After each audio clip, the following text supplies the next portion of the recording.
Communication, marketing, recrutement. Vos besoins ont des solutions vidéo avec Décideur TV, le studio.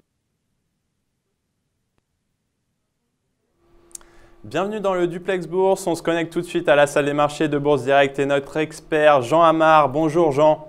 Bonjour. Alors pour commencer, on parle de Wall Street qui a clôturé dans le rouge hier soir. Effectivement, Wall Street a clôturé en baisse, marqué pour plusieurs raisons. Si vous voulez, la baisse d'indicateurs divergents, surtout en Europe, et la persistance de tensions en Ukraine.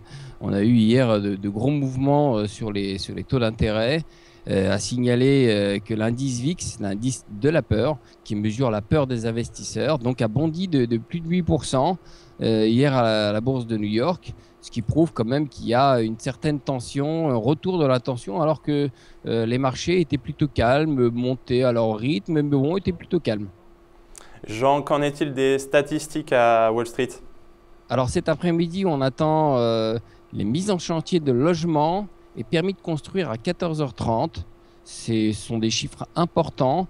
Et aussi à 15h55, la confiance des consommateurs de l'Université de Michigan attendue en légère hausse. Ces trois chiffres-là, ces trois publications sont des publications importantes qu'il faudra suivre de près puisqu'il n'y aura rien d'autre. Donc, à Paris, il n'y a pas eu grand-chose. Il n'y a rien eu même. Et il n'y aura que ça cet après-midi. Du côté de l'Asie maintenant, comment se portent les marchés?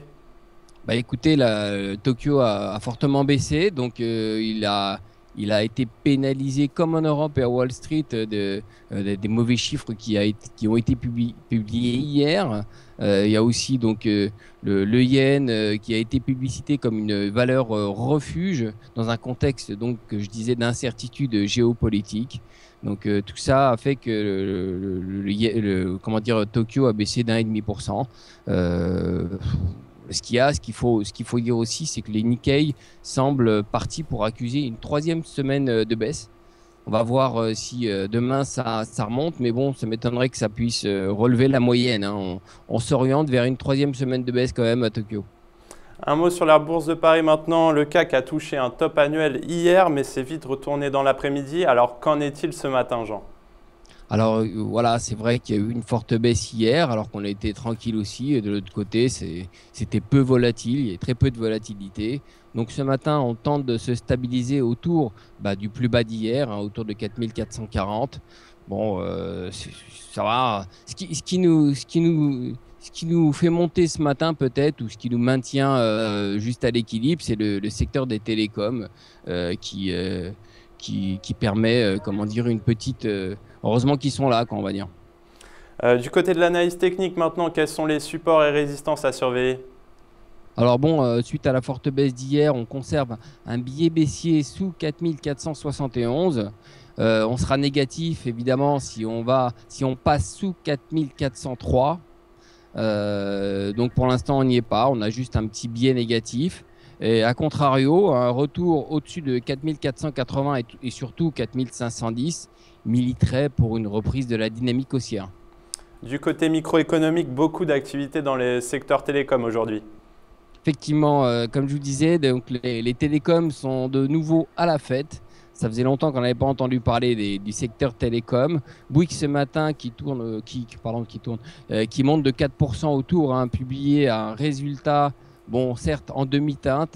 Son premier trimestre 2014, le résultat net a été positif de 285 millions d'euros grâce à 196 millions d'euros et 240 millions d'euros d'éléments exceptionnels.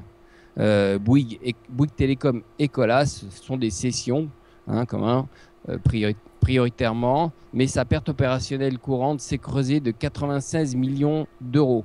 Donc vous voyez, c'est pas une belle publication. On était un peu déçus sur le marché. Néanmoins, elle monte de 4%. On a eu un article ce matin selon les Échos. Orange serait en discussion, et c'est peut-être ça qui fait monter Bouygues, avec Bouygues portant sur l'opportunité d'un rapprochement. Ça, si vous voulez, pour l'instant, ça reste que des rumeurs, mais bon, ça permet à l'action de monter autour de 4% ce matin. Il y a aussi Numéricable qui est rentré en discussion pour l'achat de Virgin Mobile.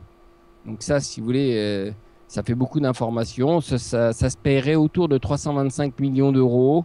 Vivendi, qui rentrera dans le giron de Numéricable, participerait à hauteur de 200 millions d'euros cette opération. Et on a eu aussi Iliad qui grimpe de 6% ce matin. C'est une des plus fortes hausses.